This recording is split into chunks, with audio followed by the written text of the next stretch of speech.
Hello, I'm Robert Ellsberg. I'm the publisher of Orbis Books.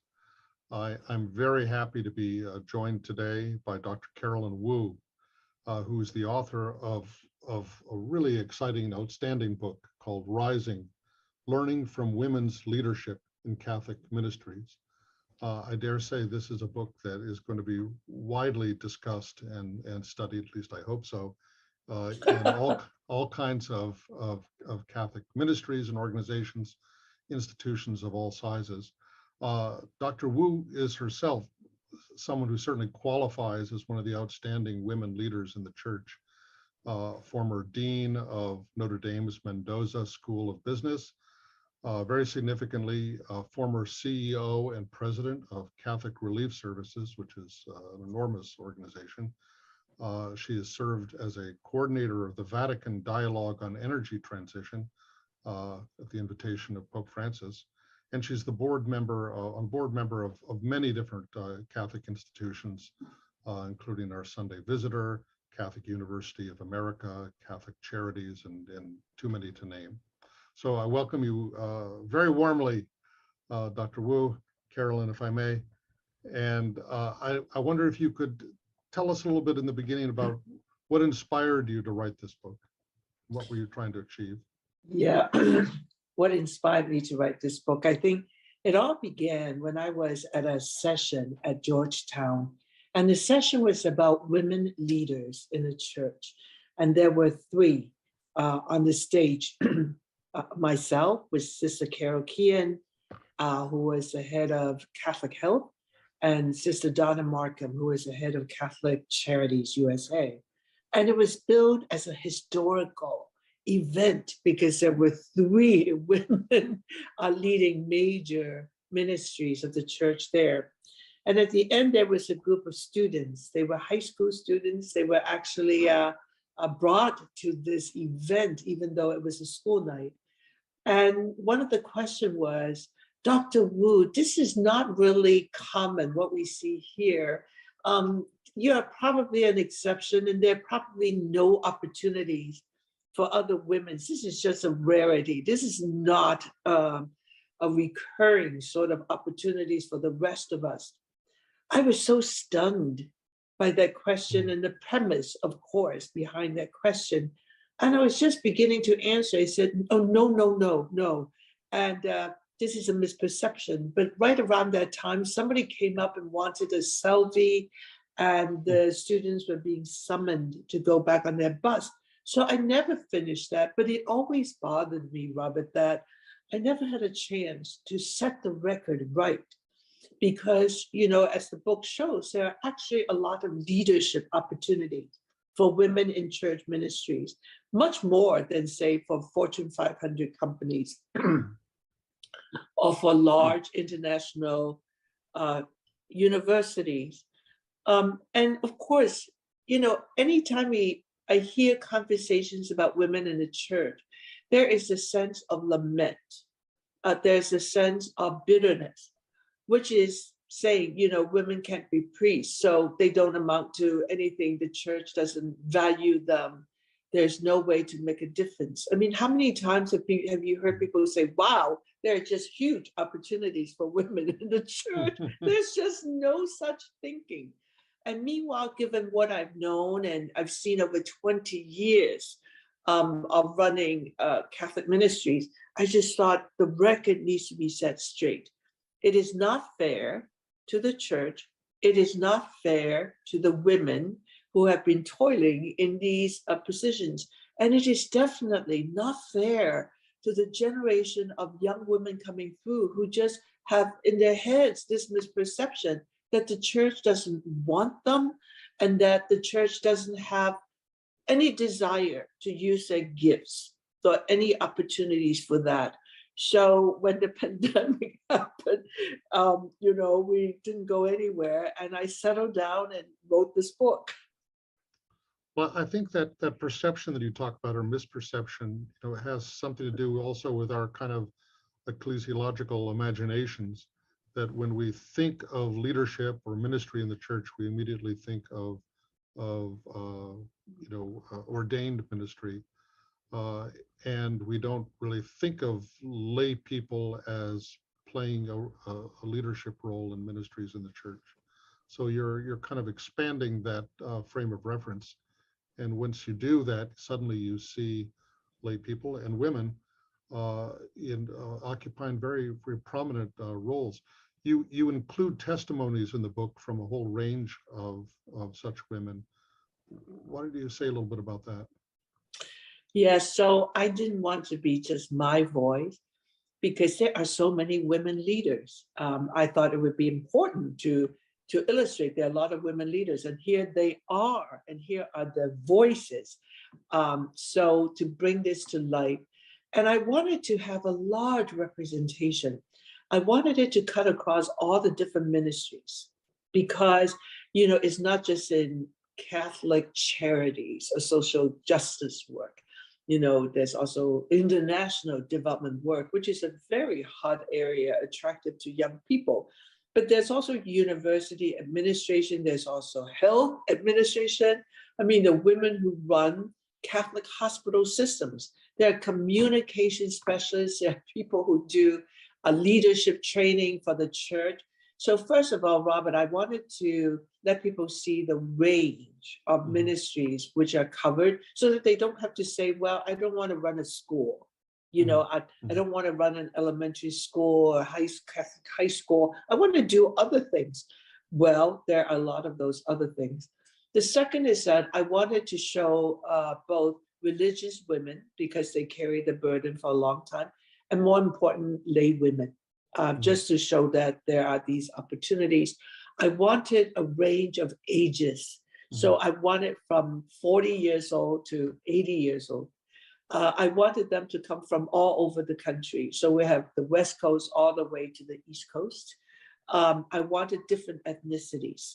And so it really was trying to have a portfolio of many different ministries, different people, different ages. I would have gone global, except that you couldn't travel, and one book at a time.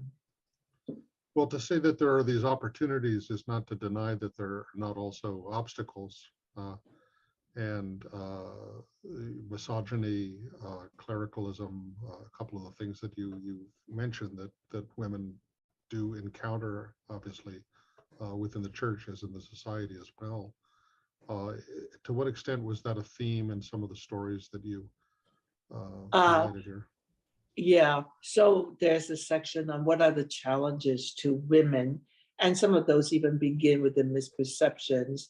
The misperceptions such as there are no opportunities, that the leaders, such as the popes, that they don't encourage this. There is another one that you mentioned earlier, and that is if you are not an ordained minister, you don't matter, which is not true because both ordained and lay ministers have work to do, and it's charged by Jesus to do the different parts of evangelization, and also even the Vatican called for that. So there, one part of it was just, the whole misperceptions, and even people who think that lay people who think that women do not really qualify. They don't have the experience, they don't have the personality to be tough, and so on. So there are those misperceptions as an opening. The other thing is that, we talk a lot about co-responsibility, but it's a journey. And I would not say we're far into that journey.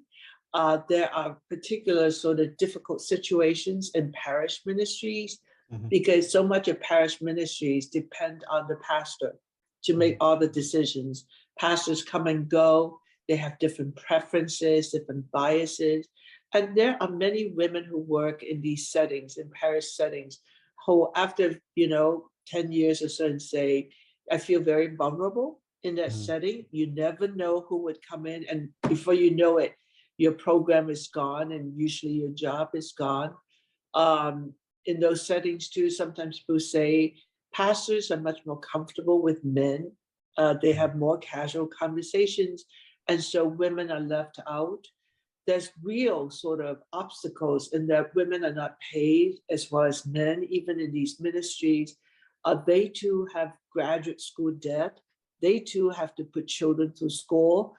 They too want to save for retirement. And so, parishes don't generally pay a lot. And then with the pay differential, it's very different.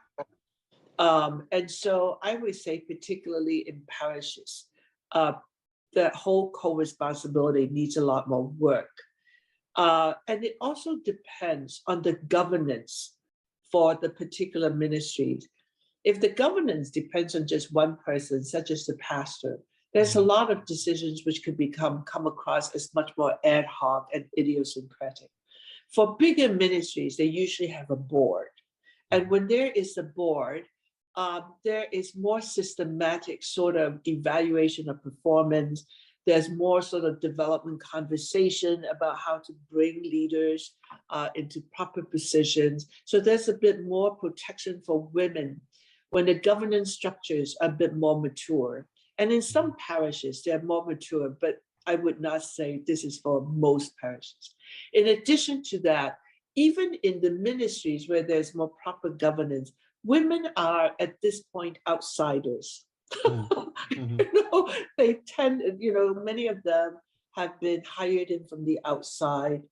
They were not close a lot of times to the clerical and the culture of religious orders and so on. They do not participate in that life, in that rhythm. So they are outsiders. And, there's a bit of adjustments to do there to be accepted. Sometimes because we hire a woman, there's also all sorts of attention on that person. You expect that person to be perfect. And that woman is evaluated against sort of like, see, she actually doesn't do that well. See, she's not managing her staff really well. A few of the people have left and so on. So I would say sometimes women are just put in sort of like a pedestal or a set of evaluations where there's just too much attention and you don't have enough room to grow and make mistakes in that. And finally, I want to say, most clergy have not worked a lot with women or for women, with women as peers or for women as a boss. So it creates these tensions. And I think sometimes women also come to conclusions very quickly. They also use stereotypes and say, oh, these people are from the past ages. They just don't get it. They don't like women. They don't know how to talk to women. And some of it is true. If you've never worked with or for women, it's hard to know how to engage them, how to disagree properly without coming across in the wrong way. So I think sometimes women also need to be patient and to not jump into stereotyping too soon. So there's a whole range. And of course now, the whole culture piece of it presents a lot of difficult neurologic type of situation, which requires, the whole issue of bathrooms, for example, transgender students, speakers whom we could have, whom we could not have. And it's not just on sexual orientation, there's also different degree of comfort about the whole racial conversation and so on, and the whole pro-life situation. So there's a lot of these situations where it creates tension that really requires extraordinary communication and a high degree of trust and relationships to engage those issues. And oftentimes the context does not provide the room for that type of conversation or for that type of trust building. So these are all the issues which women will have to face. Well, there's an interesting kind of tension between, on the one hand, as I think you suggest, that the women often bring a different kind of culture or a different kind of skill set or experience to the organizations they work in, but without falling into the trap of then creating what you call the feminine genius idea that of applying or attaching certain stereotypical virtues that women are supposed to reflect. Could you say a little bit about that? Yes, without disrespect for the popes, actually, I think the first pope that I could find that really introduced that terminology was John Paul II, which gave women, this whole aura of the feminine genius. And I think it was out of good intention that they created this. I think it was the desire to put women on a pedestal because they couldn't be priests. Now, I actually find that a feminine genius to be a problem. I think that type of characterization is a problem because, it crowns women with all of these extraordinary, almost superhuman virtues, always patient, highly sensitive, great intuition, just a gentleness associated with it is the Blessed Mother. But these are such terrible stereotypes. My husband actually fit that stereotype better than I do. All right. And I think it hurts women rather than helps women because they're all expected to have that. And as you know, you have written a book about women saints. Yes. Sometimes women have to be very persistent. They just have to not accept whatever the solution is, which is given, or the way that things are working, or whatever it is. Because if you want change, you have to keep on saying, no, I don't think we have it yet. No, I don't think we're there yet. Or sometimes you just have to say, I think we are wrong. I mean, that's a terrible thing to have to say, but someone has to point these things out. And so women could actually be considered as, oh my Lord, this is high maintenance. Now, how many times have you heard men described as how high maintenance versus women? And that word is so loaded. And that word may just mean that, no, the women were not going to settle for easy answers. And so the whole feminine genius actually, I think, box women in and prevent them to be able to do the job in a way which is appropriate for the situation and appropriate for them. No, it's true. And the way that, women, will be called aggressive or angry, whereas where a man would say, well, he's strong. Difficult. A man is being strong, is being decisive, in charge, and women are supposed to yield or be patient always forgiving, long-suffering or something. I wanted to ask you though, one of the things I think is fascinating about your book is that you have this chapter on kind of what you consider requisite capacities for leadership. And there they are kind of virtues or qualities, I think, that anyone could learn from and that would beneficial to anyone in leadership, whether men or women.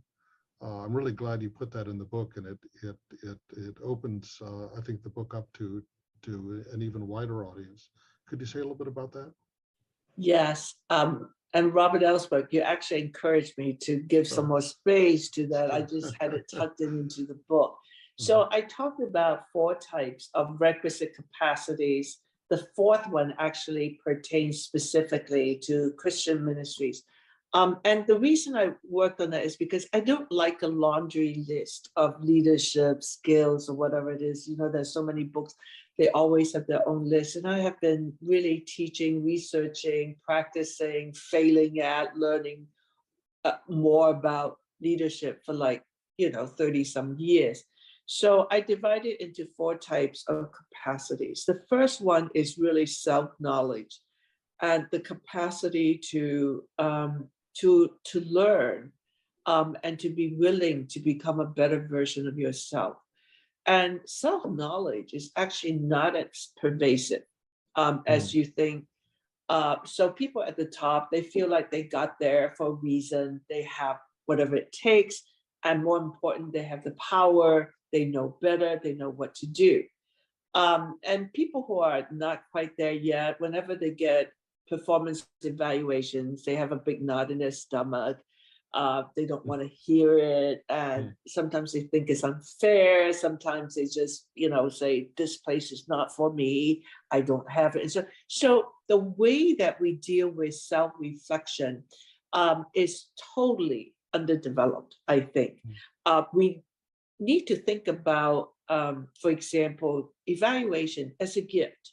Mm. Someone cares enough to identify where you get in your own way of progress. For example, we all have biases. We all have things that scare us.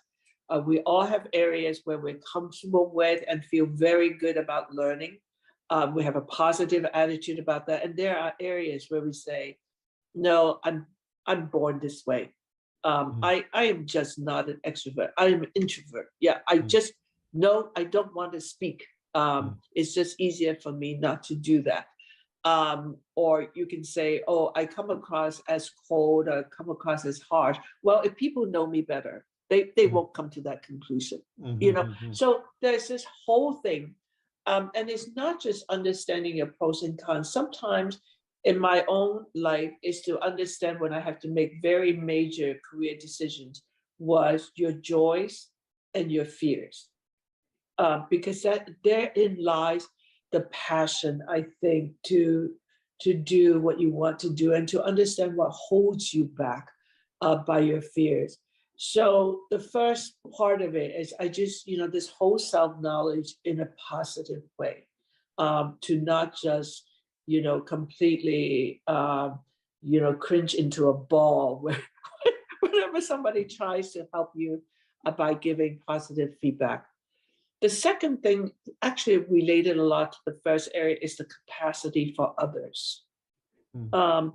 And here, by the way, transitioning from knowing yourself and knowing others is sometimes you accept feedback much better when somebody said, do you know you have this effect on people? And my effect is that I scare people. I'm very direct, I'm very analytical. When I ask questions, people said, they just feel very intimidated when I ask questions. And I would say my younger self would be, oh, questions are good for everybody. It's really from the questions that we learn. Or I'm a professor by training. Asking questions is my trade. I mean, we don't just have the PhD students in a seminar all nodding. We challenge each other. That's sort of the setting that I come from. And when you write research papers and so on, you have to be ready for challenge. So I would say, oh, it's good for my people. And we will all grow better if we have questions. However, as I get older, I get a sense when people are completely sort of intimidated and they turn into stones, they can't think actually. And they feel totally embarrassed if they feel like, does the question mean that I didn't do something right? Does the question mean that my thinking was incomplete? Does the question think, I'm totally embarrassed by such a question. So I think when I finally sort of put myself in the shoes of somebody who's receiving these and say, and most people are not used to the type of academic give and take, where your worth sometimes is how much you could disagree, is to come back, wow, that person actually just did nothing for them, this type of questioning. And I learned, and it didn't happen soon enough, I would say, is that if I have questions, I need to send the questions ahead of time to the person and say, there's nothing wrong with what you have provided. It's just that one person cannot have peripheral vision that covers everything. And so I'm going to ask these questions and just be prepared for it. And that I also need to have a much better preamble to set up a context where people would know, why these questions are coming. That's the capacity for other is, do you recognize sort of like what you're doing in the end? What is the impact on other people? Can you develop people? For example, it's easy to form teams. In all organizations now, we need teams. But a lot of times teams are formed to get work done, right? But teams are not necessarily formed to be development opportunities for the people in the team. Right? Which they are actually, because it opens you to other people's perspective. They may come from a different discipline. You get to learn more about it. And you get to this, but we always think, oh, this project needs to be done. We need one of this, one of this, one of that. And you throw them together and they work on this project, but there is not enough a sense of the person in this team what does that person need to feel confident? How could that person really get the best from this experience? And also, you know, even when I was a student, I think a graduate student, I remember a professor said, people know whether you're sincere or authentic. They know whether you're doing this for yourself, for them, or for the organization. They know whether this is 90% about you or 10% about you. And even babies and dogs would know whether you're authentic or not. You know, so there's all this whole thing about how people factor in into, you know, into your whole scope, because particularly when you're leaders, you have a lot of impact on other people. There's a lot of harm you can do to people, and there's a lot of good that you could do to people. Well, I think you've given a flavor there. I don't want to give it all away because I want people to read the book, but I think they can get an idea from that of just how much there is to learn from you and from your wisdom and experience, and how obvious it is that this is not just a book about new opportunities for women in the church, but it's really a very profound reflection on what leadership means and how the church and society can be enlarged and enriched by the inclusion of new voices. And you certainly bring a lot of experience and wisdom to that. So I want to thank Dr. Carolyn Wu very much and urge you all to get her new book, Rising. You'll also learn you have a beautiful story about your own journey, which we don't have time to get into there, from Hong Kong and the influence of the Maryknoll sisters, to whom you dedicated the book. And they are our partners in the Maryknoll family, which publishes Orbis Books. So it was a great honor and privilege to work with you and bring this book into the public. So thank you very much. Thank you, Robert, for the encouragement and letting this project become possible. Very well. Take All care. right. Take care. Bye-bye.